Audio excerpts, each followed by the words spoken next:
All right, good afternoon, everyone. Glad you made it to this session here. We're in session 2A, selecting and establishing cover crops. My name is Eileen Kladivko. I'm a professor in the agronomy department at Purdue University, working with soils and soil health and cover crops and drainage and water quality and earthworms thrown in there. And my co-presenter today is Rodney Rulin, farmer from central Indiana, also one of the hosts for one of the field trips tomorrow. So our plan is that I'll talk about 30 minutes and Rodney will talk about 30 minutes, and then we'll have about 30 minutes for questions, discussion, and so on.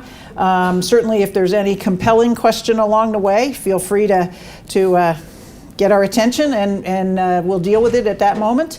If you are looking for CEUs, there's a sign-up sheet right outside the door. You're supposed to sign in and sign out, is my understanding. So you have been told what you need to do if you don't already know that. So, okay, I think that's all of my official duties. So let's go ahead and get started then. So I'm going to start with talking a little bit about the background for how you might go about selecting cover crops. And again, I know that in this room we've got folks that are newbies and folks that have a lot more experience than I do and everything in between.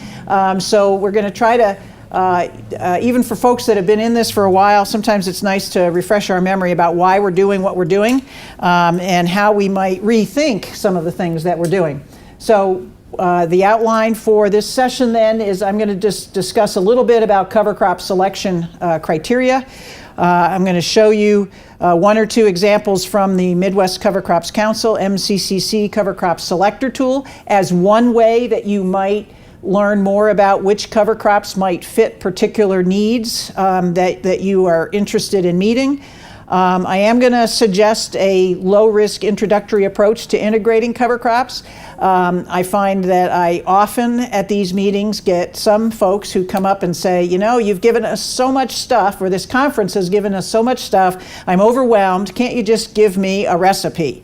Can't you just tell me what to do? So for those of you who would like that, we're going to quickly go through that, and then I'm going to turn it over to Rodney, who's going to give you a lot more information about seeding methods and what has worked on their farm and what their whole approach to that is and where they fit.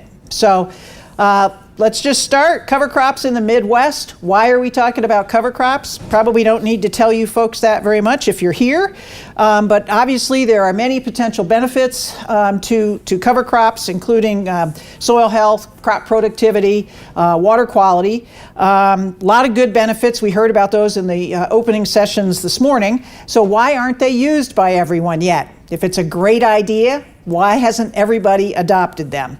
And I'm sure you could tell me a lot of reasons for that, but I'll bring up a few. Certainly there are some risks and challenges to growing and adopting cover crops. There is a learning curve. We heard about that in our previous session as well as some this morning. Farmers, of course, have time constraints in the fall and in the spring when they need to be dealing with cover crops. There are some real costs, and in many cases there are no short-term economic gains. There are long-term ones, but not always short-term. So these are certainly some reasons why people have not yet adopted cover crops throughout the entire country. So let's just review what the rationale for cover crops is. And again, this was touched on a fair amount actually in our morning sessions. It's basically to have a living and growing plant at times of the year that we typically don't have a living and growing plant in our summer annual cropping systems like corn and soybeans, like we have across much of the Midwest. So basically by having something living and growing, it's photosynthesizing, fixing carbon, feeding some of that carbon to soil organisms. Those soil organisms in turn build soil aggregation, build soil structure, take up nutrients that would otherwise be lost. And basically, we're just making better use of the time and resources that we have available. Instead of growing something for 4 to maybe 5 months, we maybe have something growing 8, 9, 10 months, depending on how long your winter is where you are. So maybe a picture sometimes is worth 1,000 words. This happens to be at the Purdue Agronomy Farm. A few years ago, we did have a particularly early harvest that year on a research farm, but nonetheless, this was early September, and our corn and soybean plots were harvested. So those plots are brown. Brown all September, brown all October, brown all November, half of December, maybe white in the middle of the winter, brown again in March, brown in April. The grass strip in between those plots it wasn't a cover crop, it was just our grassed alleyway, green and growing, green all September, October, November, half of December, green again in March, green in April. Fixing carbon, feeding organisms, trapping nutrients, covering the soil, protecting against erosion. So again, why not make use of that time that we have available to be doing something beneficial for our soil? So that's really kind of the overarching rationale. The specific ways that you accomplish that in any given field, in any different cropping system are going to vary, but that's kind of our goal. So I have a little trouble with the brown revolution, I must say, because here I've said we actually want to minimize the brown gap. We want to increase the green period of the season, but I think the idea of the brown revolution improving our soil, I certainly understand that. But I'm really trying to help reduce the brown gap in our season and increase the green part of that season. Okay. But you all know, and you heard it repeatedly from our farmer panelists this morning, that cover crops are part of a system, and there are different potential benefits and different challenges to using each individual type of cover crop. And so folks need to adapt their cropping system if they're going to integrate cover crops into it. One of my almost worst nightmares is when a farmer says to me, "Oh, I just this morning woke up and I went out and I seeded cover crops and now everything's good," right? And I'm not going to change anything else in my system. I've just thrown that seed out there and now the world is a great place, right? Well, it's a little more complicated than that. So they might need to adapt their cropping system, right? You might need to change fertilizer practices a little bit, or tillage or no tillage practices a little bit, or pest management a little bit. There is homework to be done. There's a learning curve and there's homework to be done. And I tell this to my fellow researchers, to conservation agency staff, to extension staff, as well as to farmers, is there is a learning curve, there is homework to be done. That not to be afraid of it, but let's get down to work and figure out what works and what we need to know in order to be successful. So the questions that I like people to start thinking about, or that I encourage them to think about, is more deeply, why are you planting this cover crop? Okay, you've heard cover crops are a good thing. They are. But now specifically, why are you planting a cover crop on this particular field? What's your main purpose? Or using the NRCS conservation jargon, it would be, what is the resource concern, or what are the resource concerns that we might cost share on cover crops on your farm? And whatever your main purpose is going to affect, first of all, what you choose, what you select, and then secondly, how you manage it. Because the same cover crop can be managed differently and therefore be useful for different purposes. So how do you go about selecting cover crops? These are a series of questions that I suggest people think about. Again, first, what is your main purpose? Secondly, what is your current cropping and tillage system, your current cash crop? What's your next cash crop? What's your tillage system or no tillage system? What time windows do you have available? How are you going to seed it? And Rodney's going to talk a lot about that. And then a whole host of very specific questions: soil types, climate, manure, herbicide carryover, and so on. I've highlighted some of those in green as just a little bit of an indicator that the Midwest Cover Crops Council, or MCCC, of which all of our land grants in the Midwest are a part of, we have a selector tool that can help with some of those questions. So if you're thinking about some of those, I'd encourage you to check out our tool.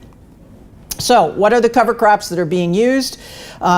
Three main categories, of course, that we usually classify them into. The grasses, where we've got oats and cereal rye and annual ryegrass, among others, but those are the three that are probably the most common right now in much of the Midwest. And then we have the brassicas. I've illustrated here the daikon radish, which again you've already seen today, but that's probably the most popular new brassica, but certainly turnips and rapeseed, among others, and canola would fit into that category. And then the legumes, crimson clover, hairy vetch, Austrian winter pea, red clover, other ones as well. So those are kind of our three main categories that we think about: a grass, a brassica, and a legume. They all have different pluses and minuses to them.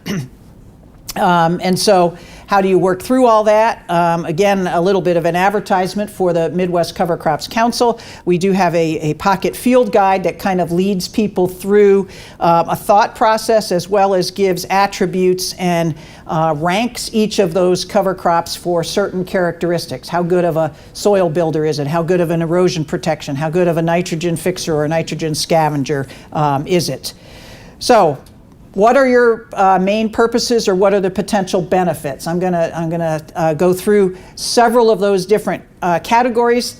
Again, just to encourage you to think about what is your main purpose, or what are your main purposes as you go about selecting a cover crop. The one I've worked on a lot in the last couple decades really is this nitrogen scavenger part, the water quality. That's one of the reasons that we're growing cover crops. It's one of the reasons related to water quality in the Chesapeake Bay and the Gulf of Mexico. By having something that will scavenge nitrogen that's left over from this year's crop, or that gets mineralized naturally by soil organic matter continually decomposing, releasing nitrogen. If you have something there to take it up when it's being released, then you can hold that nitrogen for later, whether later is this first season or a couple seasons later. It's also an obvious improvement to water quality. Time and again, that has been shown that it decreases nitrogen losses into tile drains. Maybe you want the other part of the nitrogen. Maybe rather than scavenging, you're more interested in fixing some for next year's crop, in which case, obviously, you're going to need a legume. And by this, we're not saying that legumes don't scavenge. They do. But if your main purpose is to scavenge nitrogen that's in the soil, a legume wouldn't be your first choice. Okay, a legume is if you're wanting to produce some nitrogen that will help with next year's corn crop or whatever crop you're growing. You've seen this slide before, but what I've added here is just to reiterate again, and there's a session tomorrow that will go more into the water quality benefits, but tile drain studies that we have here in Indiana that I've worked on, and Tom Casper in Iowa, and many other people across the Midwest have repeatedly shown if you have a good cover crop growth, you're going to reduce nitrate losses into tile drains. No question about it. And that scavenged nitrogen is going into your soil nitrogen bank account. I get the next immediate question is, when can I take that out? If I've scavenged 30 pounds this year, can I reduce my nitrogen rate by 30 pounds next year? And my answer is no. Not yet. It's a CD. You can't withdraw it in the first year, right? You got to wait a few years. If it's a scavenger cover crop and you're just getting started in cover crops, basically some of that nitrogen is going to go into building up soil organic matter. And at some point in the future, a few years down the line, then some of that will return. And so the farmers who have been doing cover crops for a while have basically been able to cash in on some of that nitrogen that's been stored. But in my opinion, it's not a very good idea to try to remove that the first year that you've saved it. Okay. Other benefits, reduce erosion.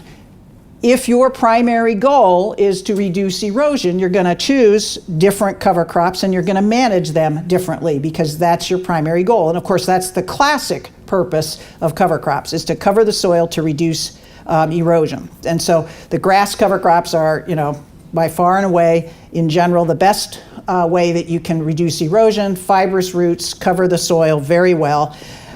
Maybe you're interested in other aspects of improving soil health. I've got folks that tell me, well, I don't need cover crops because I don't have erosion. We could debate whether they have no erosion or not, right? Even flat ground has wind erosion. But there are other aspects of soil health that we can improve. Building soil organic matter, building that biological activity and that diversity, improving macropore so that we get better water flow and drainage in the soil, and buffering the soil from variable weather. This is one of my favorite pictures. One of my grad students and I were out at Dan DeSutter's farm a couple years ago after Thanksgiving, and we were pulling up some radishes just to sample them, and on this one he pulled up a large part of the taproot with it. So I think you can see here the daikon radish, certainly that's important for breaking up surface compaction, but that taproot is much more important for overall soil improvement, because that's making a channel deep down into the soil that can allow for water flow, it can allow for next year's corn roots to be following those channels, and so on. This is actually from my earthworm counting days, not from my cover crop root days, but I want to make the point here that this was a nightcrawler channel in the subsoil of a no-till field, and there's cast material from the nightcrawler there, but corn roots proliferating in that channel. So if we have cover crop channels, they're going to do the same kind of thing. Maybe they don't have the cast material there, but anytime we have a channel down deep in the soil, that's going to be an avenue for other roots to grow in there and for water to flow into that soil. Another set of purposes, maybe it's to conserve soil moisture. If you want to conserve soil moisture, then you do need a lot of top growth, right, as a mulch.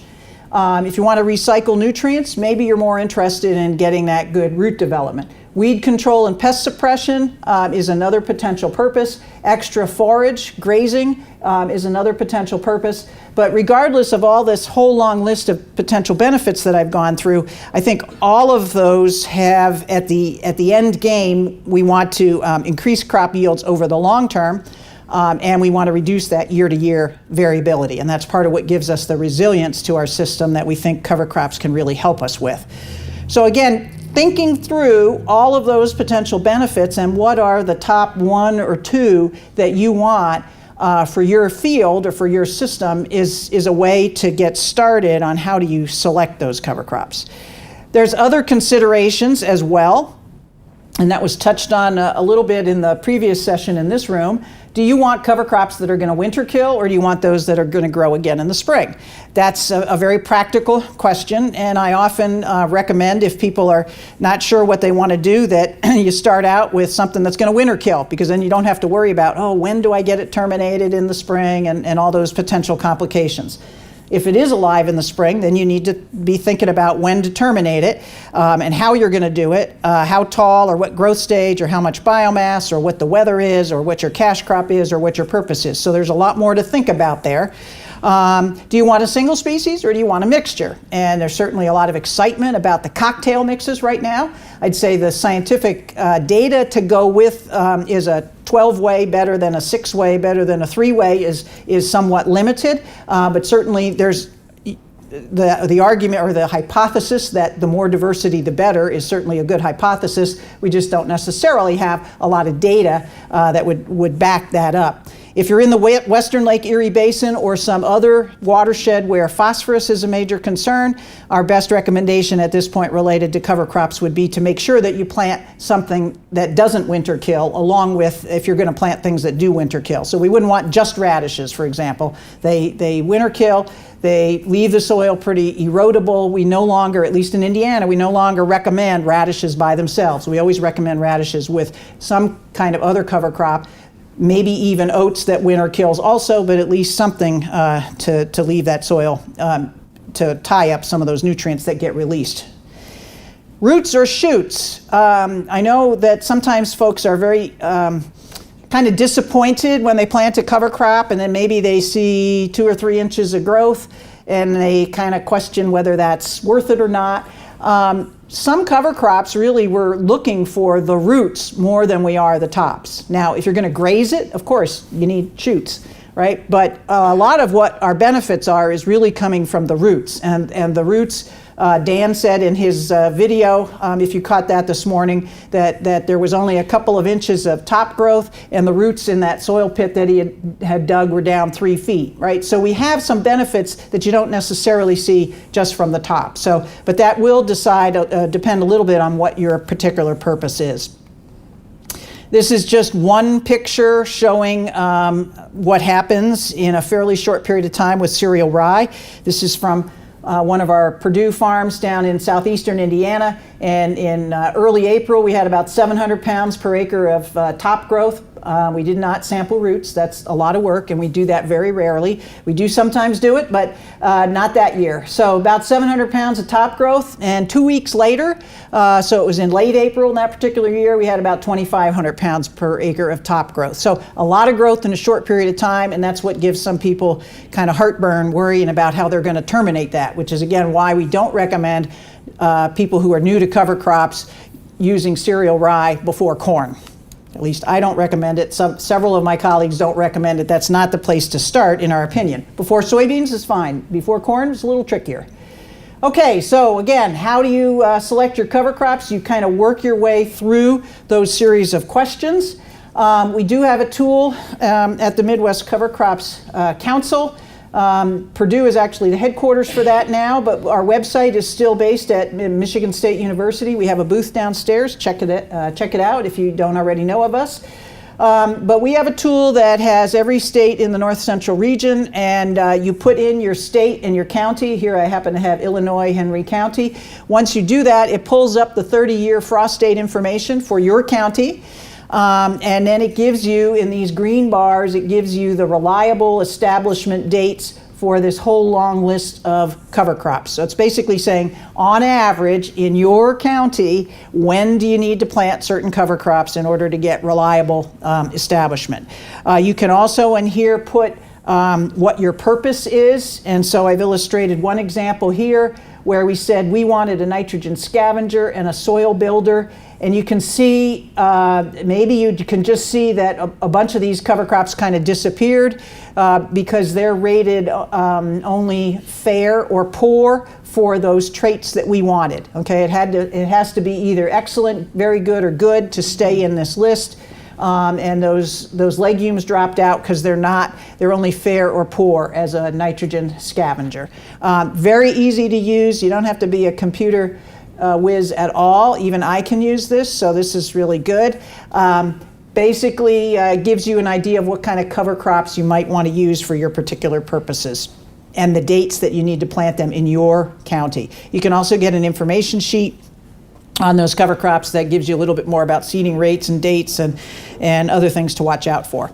Okay, so cereal rye ends up being the one that's often chosen because it's the most widely adaptable, and already today we've heard about it a lot. It's the most winter hardy. It can be planted the latest. It's the most widely adaptable, at least across the Midwest region. If you are further east than Iowa, I just spent 6 months out in Iowa, so I kind of got the Iowa perspective, and now I'm back in Indiana here. We have a few more options because we are a little further south than most of Iowa, so we have just a slightly longer growing season, and it gives us a few more options than cereal rye. But we still want to help folks who are just starting to reduce management challenges. At least I usually like to learn something new at the very basic, simple level. And once I've kind of got that down, then I'm ready to maybe try something a little bit more challenging. And I think we have a lot of folks that are like that. Some people are ready to jump in full bore right from the beginning, but many of us are not. So we have a suggested plan that kind of takes this into account, and it includes a winter kill cover crop before corn. And I'm just going to quickly go through this. This is available on the web. This happens to be a Purdue publication, but AY353W, for those of you who want to look that up at the Purdue extension store, it's free download. But basically, we took, this is what I call our consensus document. We took the Purdue researchers and extension folks in soil health like me, the corn person, the soybean person, the forage person, the weed scientist, the entomologist, and we got us all to kind of agree, which is a miracle in itself.